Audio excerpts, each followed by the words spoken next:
Chers amis, Erev Tov ou Beshem Hashem, Naaseh Benatzliach, nous sommes ce soir le lundi 12 du mois de février et déjà le Dalet du mois de Adar Aleph. Cours acheté anonyme pour la Refoua Shlema définitive, rapide et très vite de Émile Shlomo Ben Rachel Anna El Narefanalo, Anna El Narefanalo.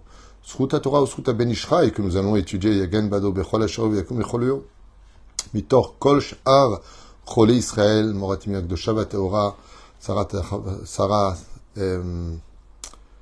Talia Bat Efrat Miriam Yana Ben Esther Hayarochama Esther Bat Rivka Shlomo Ben Zeira Kol Chole Israël Meir Soufan Verayato Ayekarim Bezrat Hashem Refoua Shlema Achlama Meira Ubriut Etana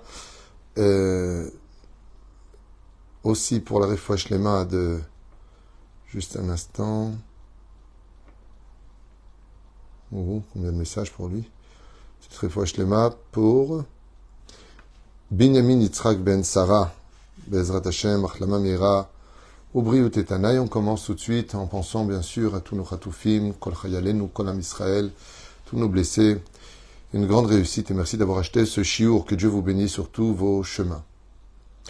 Le monde a été créé pour donner. Dans la paracha de la semaine, paracha de Teruma, on nous parle de quelque chose d'un petit peu bizarre. Au niveau de l'hébreu, quand on comprend parfaitement l'hébreu, on va se rendre compte que les mots, des fois, veulent dire peut-être le contraire du contexte dans lequel on les a mis. Daber el Béni Israël parle aux enfants d'Israël, Veikrou li Teruma, et ils me prendront pour moi Teruma. Je n'ai pas compris. Vas-y, Veikrou li. Veikrou, la kachat, qui veut dire prendre. Et tu prendras, mais pour moi. Ben, si je le prends pour toi, alors c'est pas pour moi. Alors pourquoi tu me dis Veikrou li Teruma?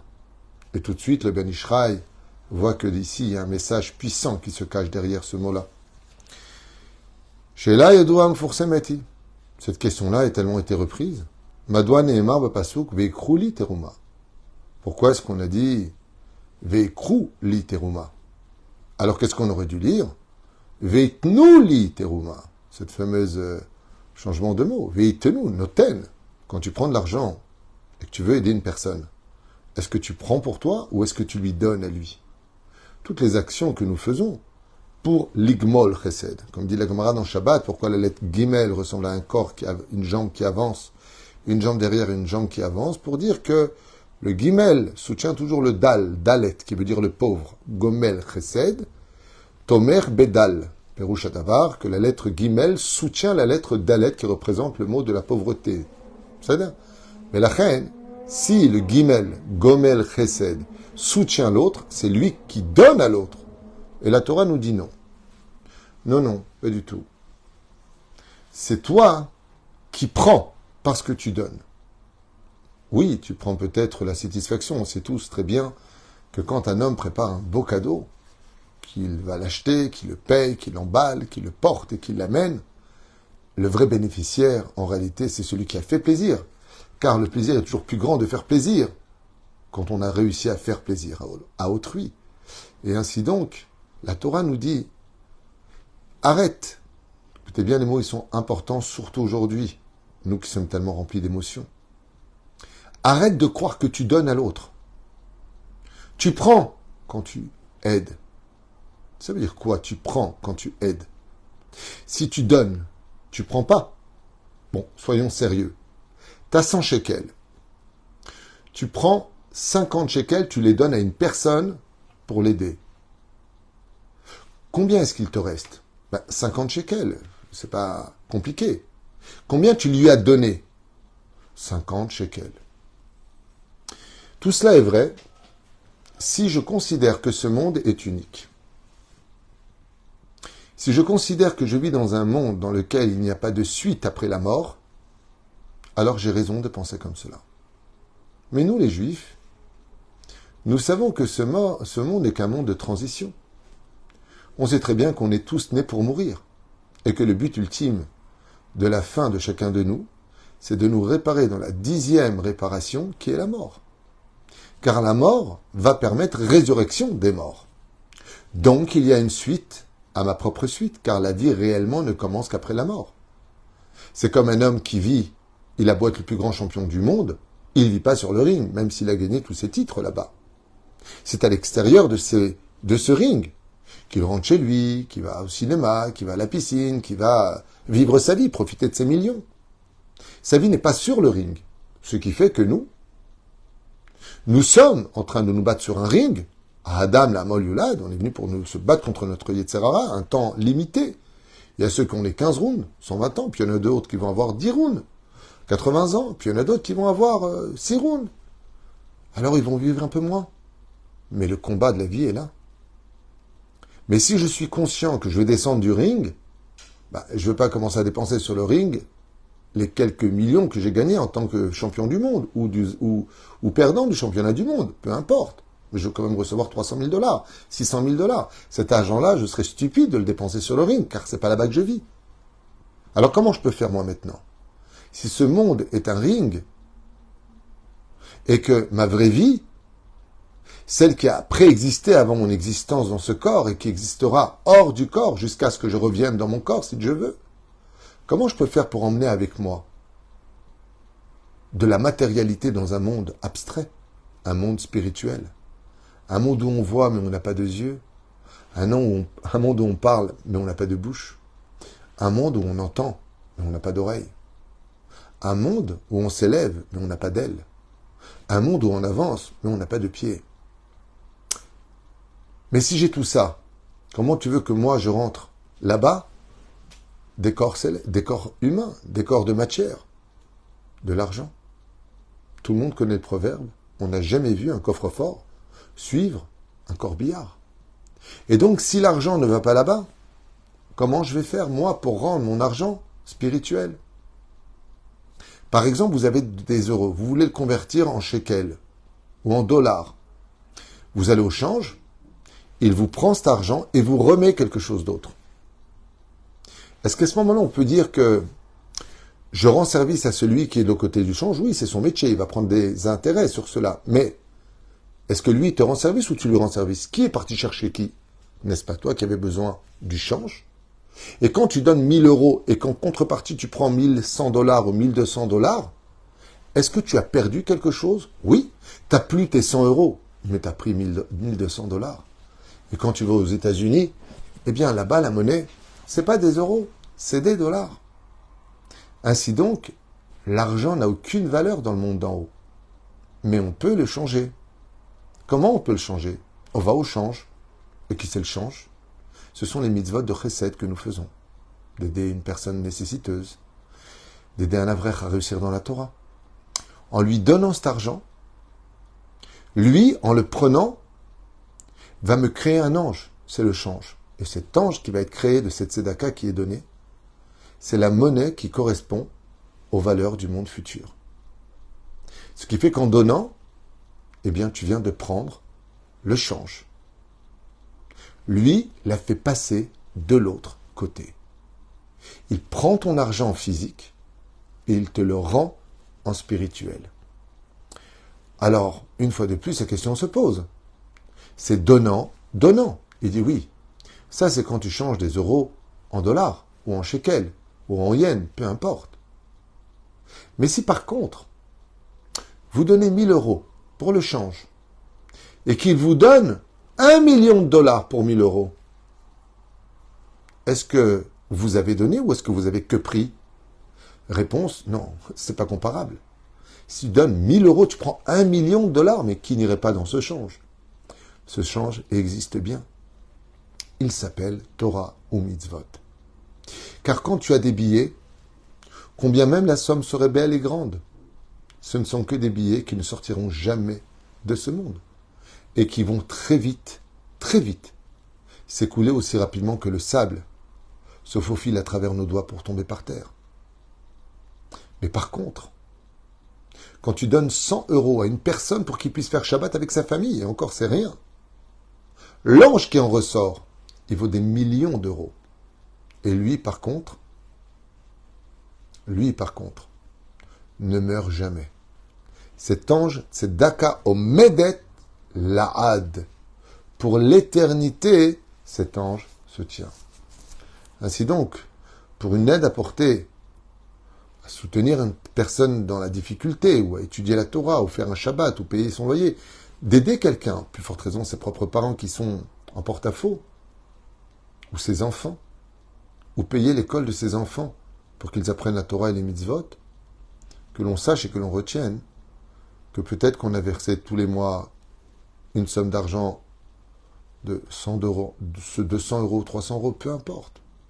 Mais en réalité, quand on le fait de tout son cœur et qu'on a relevé l'étendard de savoir donner, alors voilà ce que nous dit Hachem. Veikrou, literoma. C'est vrai que vous avez fait ça pour moi, mais vous, ce que vous en avez pris, a beaucoup plus de valeur. Pour une seule mitzvah accomplie, en faisant du bien à la shrina, d'écouter les commandements d'Hachem, Dieu bénit jusqu'à 2000 générations après toi. 2000 générations pour une bonne chose que tu as fait dans ta vie. À la fin, d'écrire le teruma. V'chi adam loker teruma, noten teruma. V'imken tzarich haya lichtov, uitnu li teruma. Donc la Torah aurait dû nous dire, tu donneras de la teruma. Rabbeinu Yosef Chaim, qui a Beddin dans le ciel, il répond à la Torah. Shatzedaka shadam noten bekaspo, v'chasadim shadam oseh bemamono.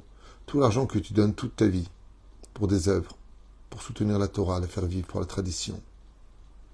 Tout ce que tu as fait dans ce monde. Hem she'amdu letovat ha'adam lenetzach netzachim. La netzach netzachim. Ils seront là pour toujours. Ils te protégeront. V'hem nechshavim lerichusho amiti.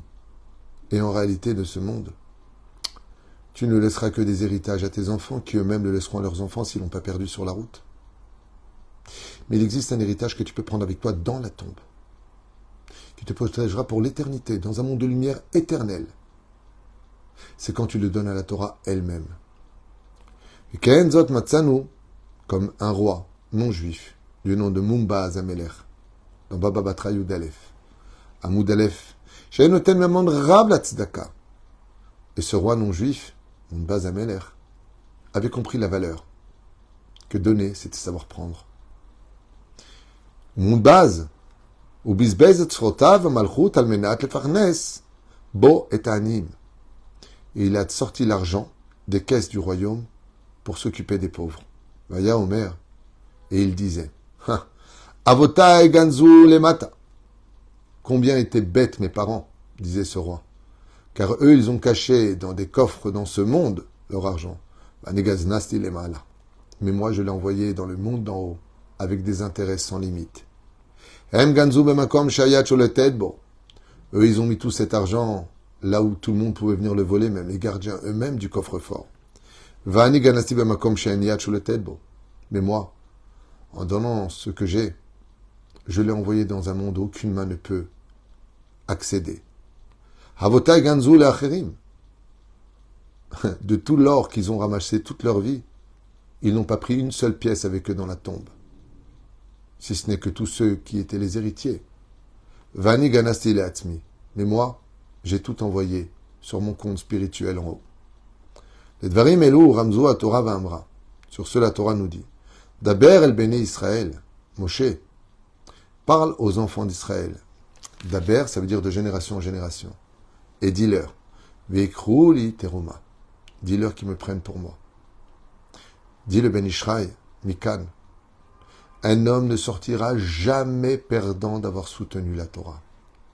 Jamais, jamais il ne sera perdant d'avoir donné le sourire à quelqu'un en l'aidant.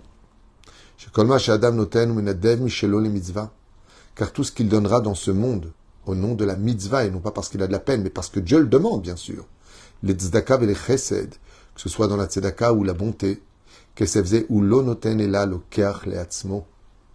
Chaque fois que tu donnes de l'argent à un pauvre, alors tu vas chercher un petit billet de 20 euros parce que ça fait trop 100 euros. T'as raison.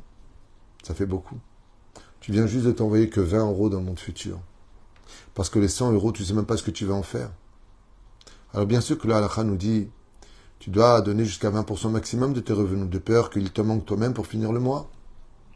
Aval malgré tout, plus une personne donne de l'autre côté, et plus une personne vit. J'aimerais vous poser une question. Il y a quelques années de cela, je suis allé visiter une yeshiva. Et en rentrant voir cette yeshiva, je devais poser une question à un rave qui était là-bas. Et quand je suis arrivé, il y avait le Khadar Ochel. Et il y avait énormément d'élèves, je ne sais pas combien il y en avait exactement, peut-être 200, qui étaient en train de manger. Ils m'ont demandé de faire un Dvar Torah. Alors j'ai fait un Dvar Torah. Et j'ai posé la question au Rosh Yeshiva, je lui ai dit, mais qu'est-ce qu'il y a aujourd'hui? Pourquoi un tel repas? Ah, il dit, ah, ça c'est parce que il y a une personne qui a fait un très gros don et qui a permis de rajouter encore, d'agrandir la yeshiva, de rajouter des chambres et d'agrandir le Beth Midrash. Il a fait un don de plus d'1 million de dollars et avec cet argent, on a pu agrandir la yeshiva et pouvoir avoir plus d'élèves. Je lui dis, quel rapport avec le repas? Il dit, ben, cette personne étant décédée, nous, pour le remercier, chaque fois que vient le jour de sa Haskara, on achète ce qu'il faut et on fait des divrei Torah pour lui. Et tout le monde ici présent fait la Seouda pour l'élévation de son âme. Je lui dis, tous les ans? Ça fait combien de temps qu'il est décédé? Il m'a dit, ça fait déjà 6 ans. Je lui dis, mais il n'a pas des enfants? Si oui, il a des enfants, ils sont mariés avec des non-juifs et ils sont assimilés. Je ne sais même pas s'ils font sa Haskara. Mais nous, par contre, on n'a pas le droit d'oublier sa Haskara. Et je lui ai dit, qui dit le Kaddish? Et le Rosh Yeshiva me dit, moi. Vous savez combien une personne décédée dans le monde d'en haut serait prêt à payer tout ce qu'il a sur terre pour qu'un Rosh Yeshiva fasse le Kaddish pour lui? Pour qu'une Yeshiva entière fasse sa Haskara? Aujourd'hui, ça ne nous parle pas, parce qu'on n'est pas dans le monde de vérité. On vit dans un monde d'images, d'illusions, d'imagination et de mensonges. Mais dans le monde de vérité, il n'y a plus de mensonges. Tout est véridique. Et là-bas, par contre, cet homme, il a versé 1 million de dollars. Grâce à lui, il y a plus de 20 élèves qui sont venus étudier en plus la Torah. 20 Talmidei Chachamim qui naîtront de cela. 20 familles qui vont concrétiser des enfants grâce à lui. Et tout ça, c'est sur son compte bancaire spirituel, à Netzach Netzachim. Chaque Rosh Hashanah, on va le monter de degré. Et encore, car chaque année, il y aura une évolution. Pour 1 million de dollars, des trilliards de dollars. Qui n'investirait pas là où il faut? C'est ce que nous dit ici le Ben Ishraï. Le Karamo. Et il n'y a que cette façon-là de faire passer son argent que tu as gagné si difficilement. Ne jette pas sur le ring. Ici, tu te bats. Garde-le pour quand tu descendras de ce combat. Acheter une belle villa dans laquelle tu vivras. C'est le monde futur. Machanifla, Imshil al-Kar Rabenu à Ben Ishraï. Et le Ben Ishraï nous raconte une très belle métaphore qui est la suivante. Un père très sage et intelligent a voulu mettre en examen son fils qu'il voyait comme étant un génie de l'esprit, un jeune homme et pourtant si sage et intelligent. Et donc, il décida de le mettre à l'épreuve en lui posant une question et lui dit « Mon fils, si un chasseur voit qu'il y a 10 perdrix, 10 oiseaux donc, au-dessus d'un arbre, et il tire et en tue un. » C'est comme ça qu'il lui dit. Il lui pose la question, il lui dit Kama nisharu. Combien reste-t-il d'oiseaux? Le perdrix, quoi.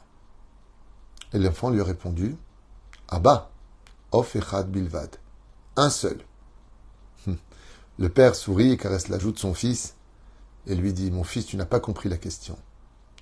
Il y a 10 perdrix, 10 oiseaux qui sont sur un arbre.